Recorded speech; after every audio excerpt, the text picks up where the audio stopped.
오늘 특별히 이 시간에 제 설교를 TV와 라디오를 통해서 청취하시는 분들께도 인사를 드리고 싶습니다. 오늘이 마지막 여러분에게 드리는 말씀이 되겠습니다.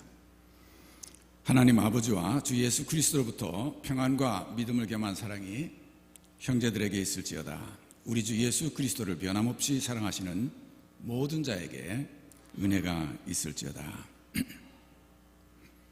인생은 만남과 헤어짐의 연속입니다.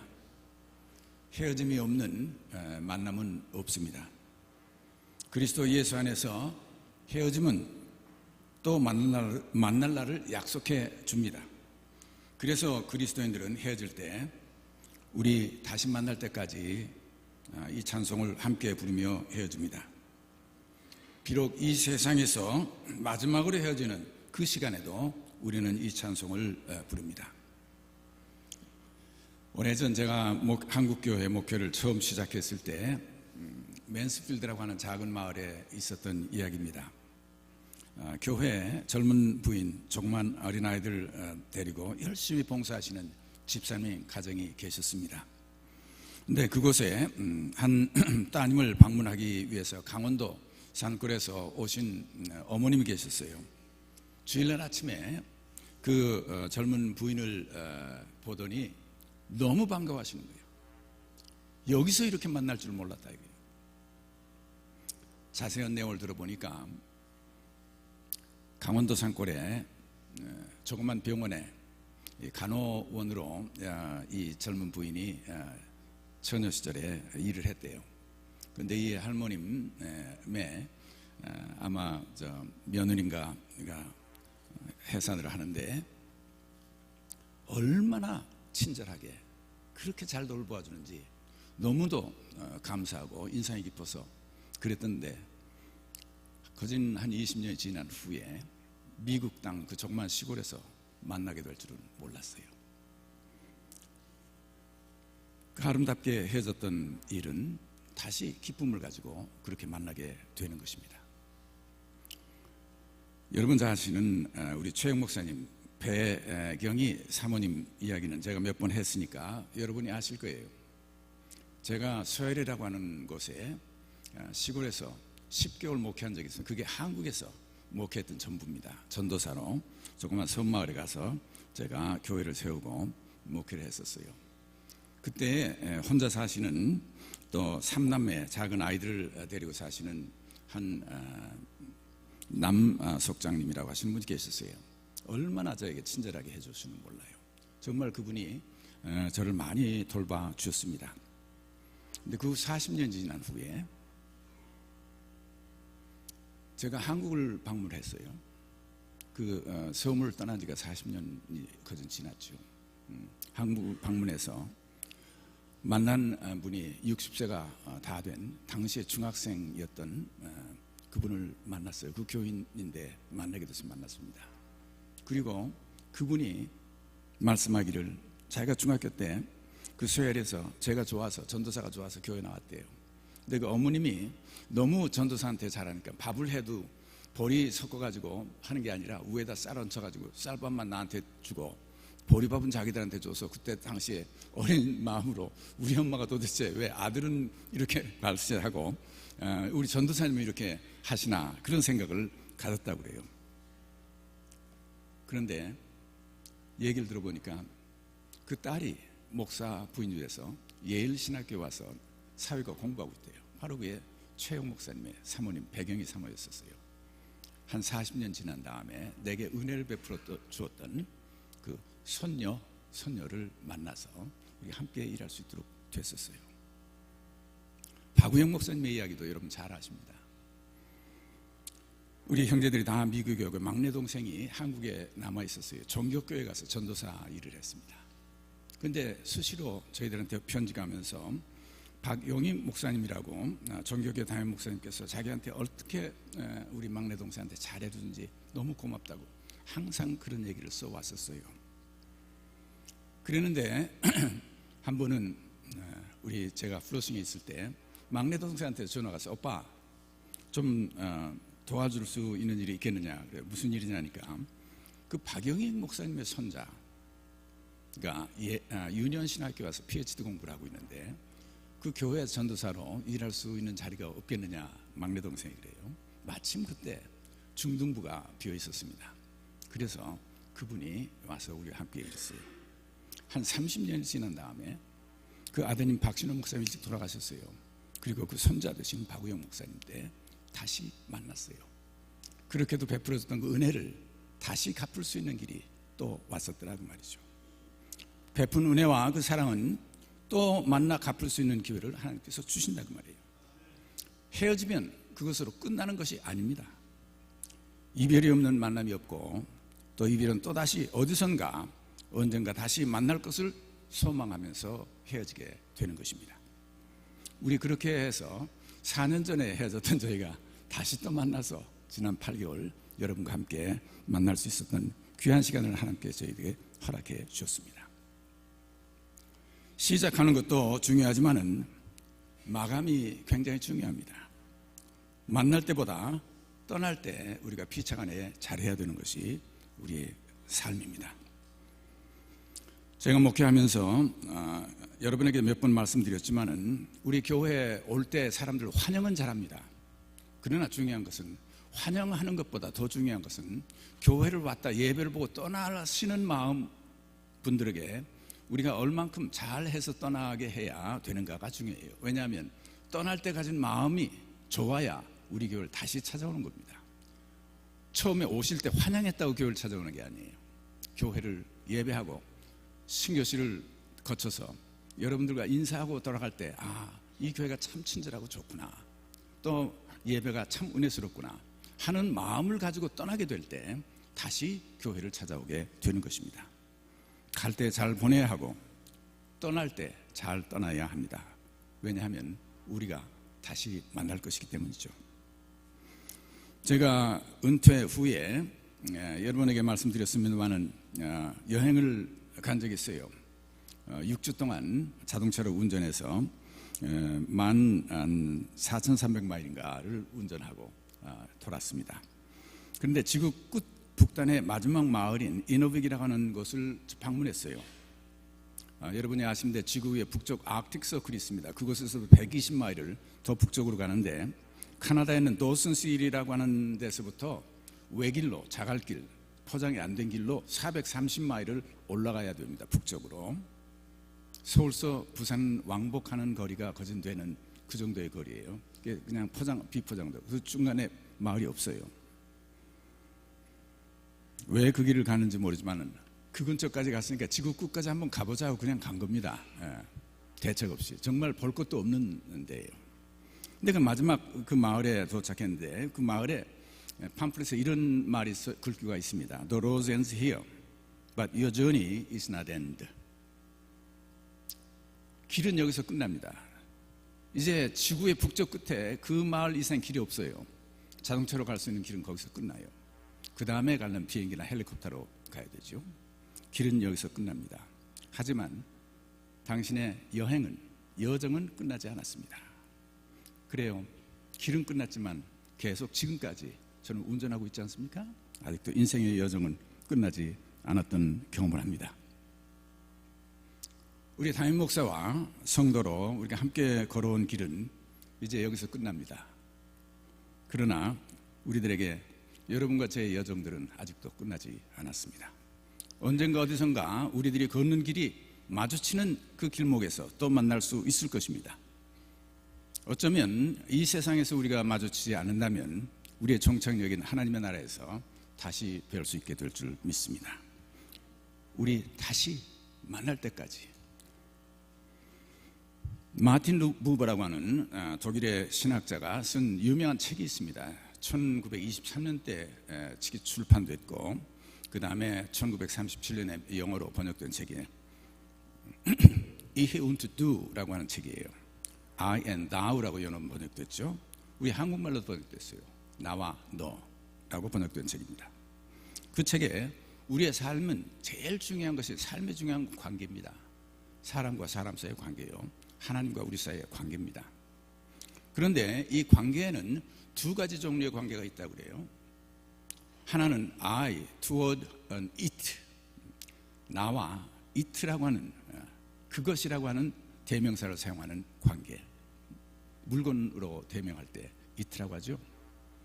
그리고 또 하나의 관계는 I toward thou, you, 당신이라고 하는 관계. 우리 사람과 사람을 만나는데도 내가 그 사람을 당신이라고 하는 2인칭으로 만나는 것이 아니라 제 3인칭인 물질과 같이 it로 만나는 경우가 많이 있어요. 사람을 대하는 인격적인 관계는 나와 너의 관계입니다. 그러나 물건을 대하듯이 비인격적인 관계는 나와 그것, 이것이라고 하는 관계입니다. 사람을 대할 때 사랑을 가지고 정을 가지고 만나면 만날 때 반갑고 헤어질 때 섭섭합니다. 또 만날 것을 희망하고 아쉬움을 가지고 헤어지게 됩니다. 그것은 인격적인 관계입니다. 나와 너의 관계죠. 그 관계를 가지고 많은 사람들은 관계를 이루고 살고 있고, 그 관계가 우리 삶을 보람을 있게 만들고 있고 즐겁게 만들고 있고 삶을 포근하게 만듭니다.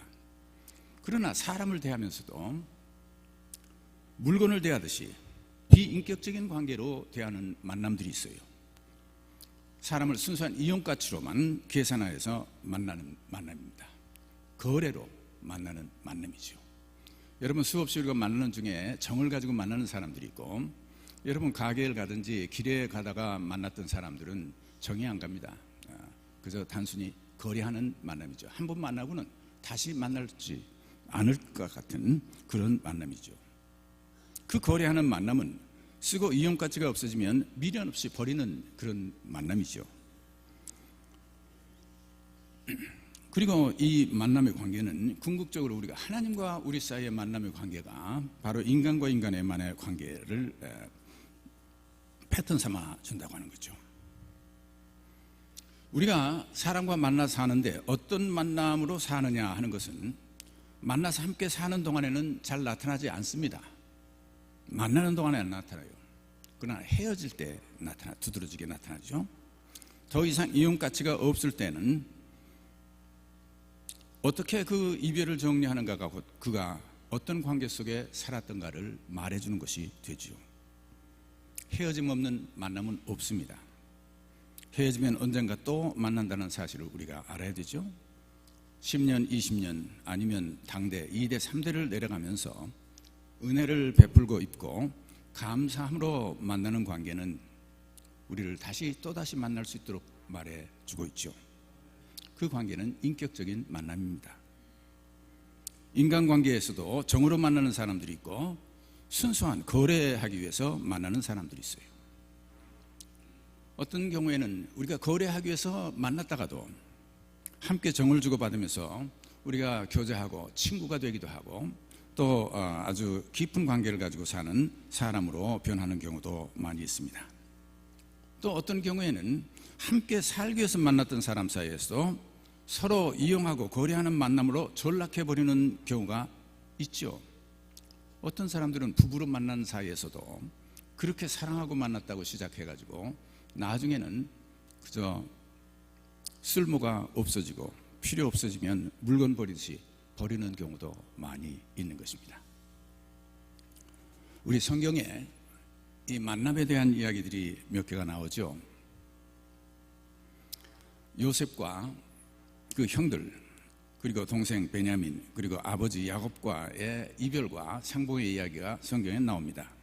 창세기에 있죠. 37장에서부터 50장까지가 창세기에서는 요셉의 이야기예요.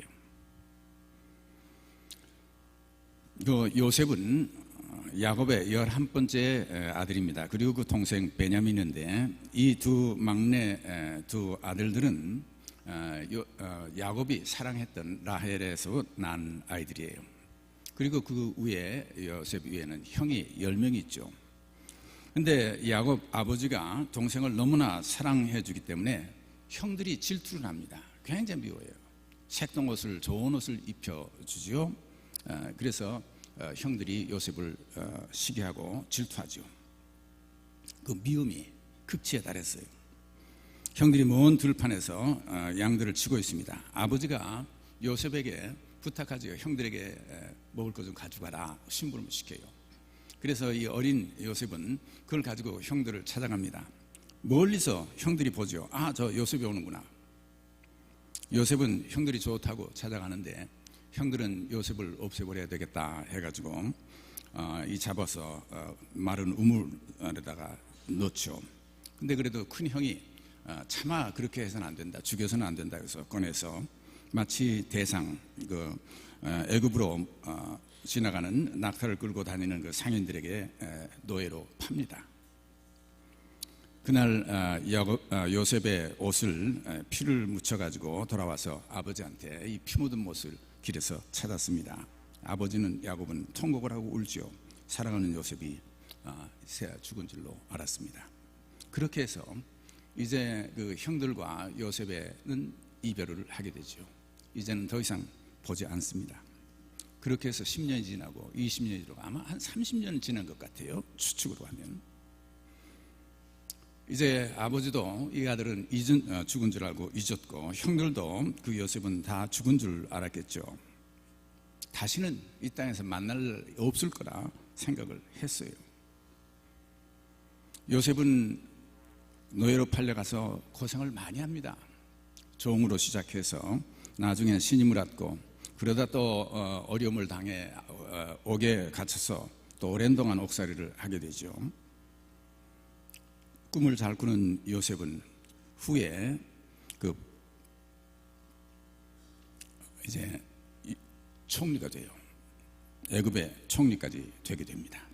그래서 결혼을 해서 두 아이를 낳습니다. 므낫세 첫 아이를 낳았을 때는 요셉이 므낫세라고 이름을 지었는데 하나님이 내게 모든 고난과 내 아버지의 온 집 일들을 잊어버리게 하셨다. 그래서 아들을 므낫세라고 지었어요.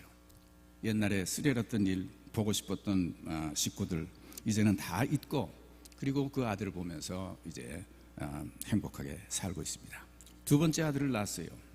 그 에브라함이라고 합니다. 하나님이 나를 내가 수고한 땅에서 번성케 해주셨다 해서 에브라함이라고 이름을 지었어요. 그래서 요셉은 므낫세와 에브라함을 낳고 행복하게 애굽의 총리로 잘 살게 됩니다. 그 땅에 5년 흉년이 들고 또 풍년이 들고 그 다음에 또 7년씩이죠. 7년 풍년이 들고 또 7년 흉년이 들게 됩니다. 그래서 이 총리로 있었던 요셉은 이 창고를 많이 지어가지고 풍년이 들었을 때 양식을 저장을 합니다. 그래서 이제 흉년이 들어서 기근이 온 땅을 덮게 됐을 때 애굽에는 양식이 부족함이 없었어요. 그래 이웃에 먹을 것이 없는 곳에서 사람들이 양식을 구하러 애굽으로 찾아오죠. 그들 중에 그 형들이 있었어요. 그 장면은 우리에게 감격스러운 장면이죠. 그 형들이 거기에 왔는데 요셉이 그걸 봤어요. 요셉은 그 형들을 알아보았으나 그들은 요셉을 알아보지 못했다. 형들은 요셉인 줄 몰랐죠. 애굽의 총리인데. 나중에 이제 형들과 상봉하는 장면의 이야기가 나옵니다. 요셉이 그 형들에게 이르되 나는 요셉이라 내 아버지께서 아직 살아계십니까? 형들이 그 앞에서 놀라 대답하지 못하더라. 요셉이 형들에게 이르되 내게로 가까이 오소서. 그들이 가까이 가니 이르되 나는 당신의 아우 요셉이니 당신들의 애굽의 판자라. 당신들이 나를 이곳에 팔았다고 해서 근심하지 마소서. 한탄하지 마소서. 하나님이 생명을 구원하시려고 나를 당신들보다 먼저 보내셨나이다. 그 요셉과 형제들의 이별, 그리고 나중에 베냐민 아버지도 상봉하게 되죠. 다시는 만날 수 없을 것 같은 이별이었지만 하나님은 다시 만날 수 있도록 해주셨던 만남이 되었던 것입니다. 두 번째 이야기 또 성경에 나옵니다. 다윗이 압살롬의 아들에 의해서 왕위를 찬탈당하죠. 그래서 자기 생명을 구하기 위해서 신하들과 함께 이제 피신을 합니다. 다윗이 감난산길로 올라갈 때 그의 머리를 가리고 맨발로 울며 가고 그와 함께 가는 모든 백성들과 각각 자기의 머리를 가리고 울며 가니라. 실각해서 도망하는 처량한 신세, 그 다윗에 대한 마지막 이별을 하던 사람들의 두 모습이 나옵니다. 하나는 사울의 그 손자 요나단의 아들인 무비보셋, 그 다리를 젓는 그 손자를 옛날 자기 아버지 친구를 생각을 해서 자기 집에 항상 같이 식탁에서 돌봐 주었습니다. 그의 종 그 시바가 안장을 지은 두 나귀에 200개 떡을, 또 건포도 백성이 여름과일 100개, 포도주 한 가죽 부대를 싣고 지금 도망하고 처량하게 가고 있는 다윗을 맞이합니다. 다윗이 묻지요. 내가 무슨 뜻으로 이런 것을 가지고 왔느냐 하니까 그 시바가 얘기를 하죠. 나귀는 왕의 가족들이 타게 하고, 떡과 과일은 청년들이 먹게 하고, 포도주는 들에서 피곤한 자들에게 마시게 하려 하기 위해서 가져왔습니다. 근데 다윗과 일행이 바후림에 이르니까 그 베냐민 지파에 시므이라고 하는 사람이 있었어요. 그도 큰 벼슬을 가지고 잘 사는 사람이죠. 그가 나오면서 계속 저주하고 다윗과 신하들을 향해서 돌을 던집니다.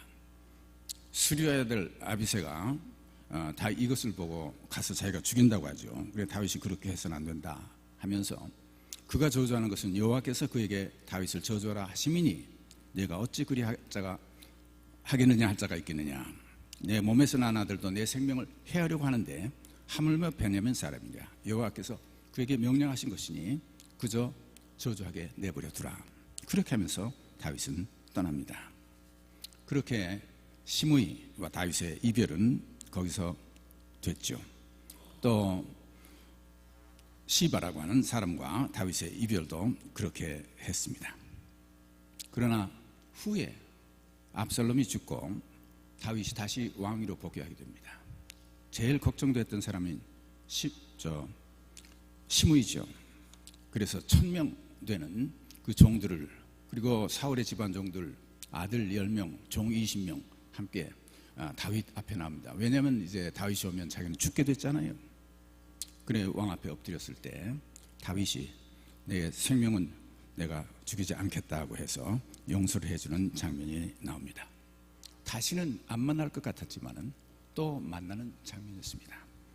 우리 삶은 만남과 헤어짐이 있고, 또 헤어짐은 또 다시 만날 것을 약속하고 헤어지게 되는 것입니다. 제가 강판권 교수라고 계명대 교수로 있고 동아일보에 글을 쓰는 분이신데, 그분의 글에 매미의 삶과 존재라 하는 글이 있었는데 한 구절 제가 읽겠습니다. 매미는 종류에 따라 사는 곳이 다르지만 대부분의 나무에서 이슬을 먹고 산다. 이슬만 먹고서도 살아갈 수 있는 매미는 맑은 존재이다. 이처럼 맑은 매미는 나무에 살지만 2주 정도만 나무에 기생하다가 땅속으로 돌아가니 아주 검소한 존재이다. 사람들이 한평생 살다 갈 공간을 대궐처럼 만드는 것과 대조적이다.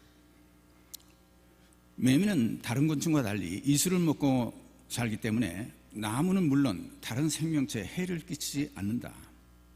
그래서 매미는 염치를 아는 존재다. 이 세상에는 염치 없는 인간들이 아주 많다. 자신의 목도 아니면서 훔치는 사람이 있는가 하면 배가 넘치도록 먹는 사람도 많다. 매미는 언제 와서 언제 가야 할지를 안다. 그래서 매미는 신의가 있는 존재이다.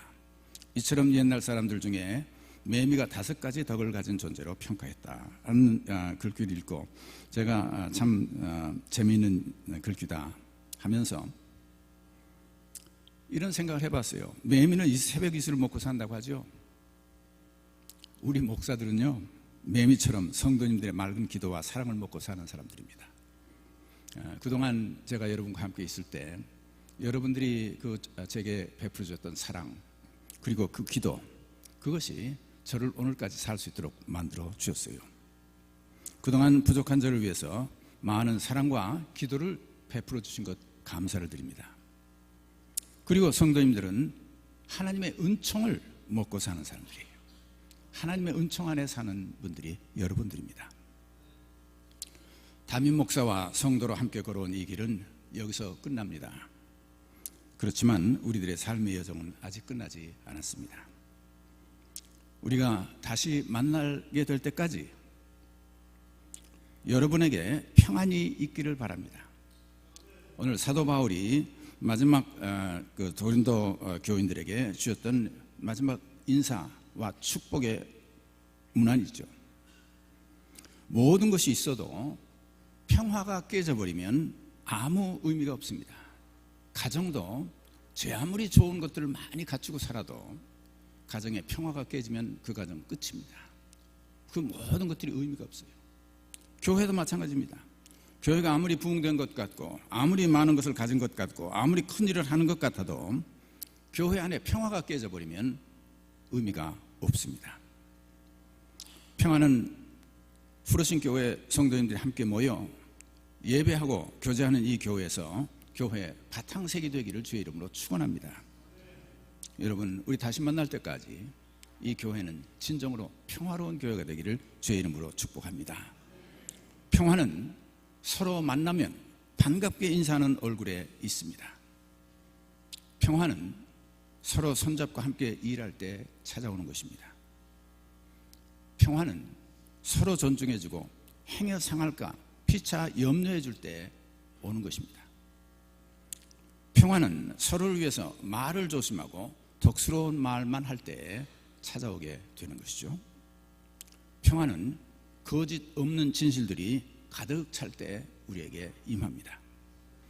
여러분에게 하나님 아버지와 예수 그리스도 안에서 평화가 아름다운 꽃향기와 함께 가득하시기를 바랍니다.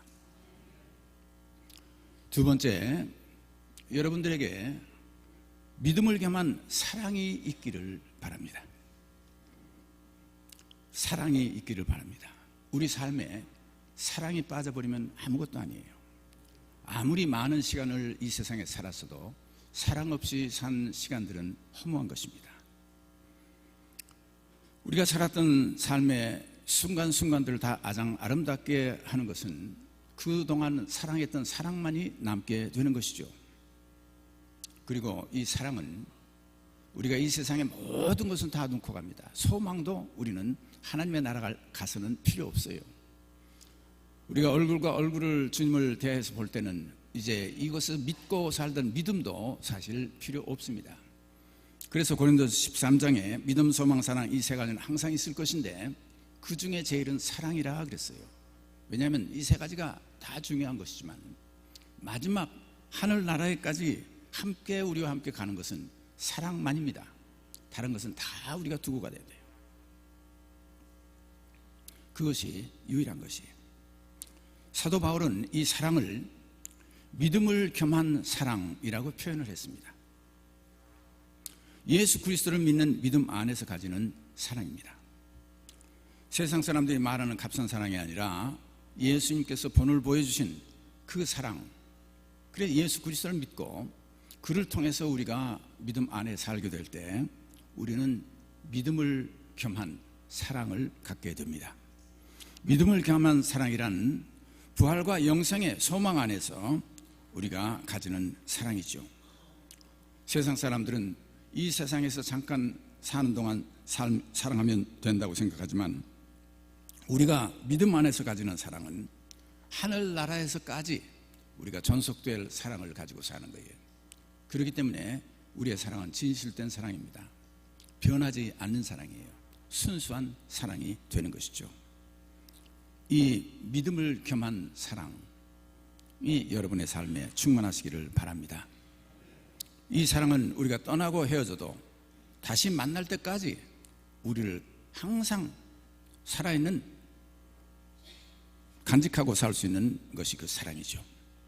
이 모두가 하나님과 우리 주 예수 그리스도로부터 오는 것입니다.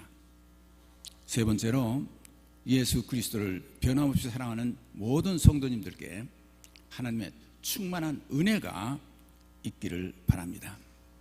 하나님의 은혜 없이는 우리가 살 수가 없어요. 우리 삶은 은혜 없이는 우리의 삶은 메말라 버리고 맙니다. 오늘 현대를 사는 우리들은 은혜라는 말을 많이 쓰질 않아요. 거래라는 말을 쓰고 있습니다. 주고받는 거죠. 그리고 이 거래할 때는 조금 주고 많이 내가 가져올 수 있는 것이 이득이에요. 그래 이득을 챙기는 계산법을 가지고 우리가 살고 있습니다.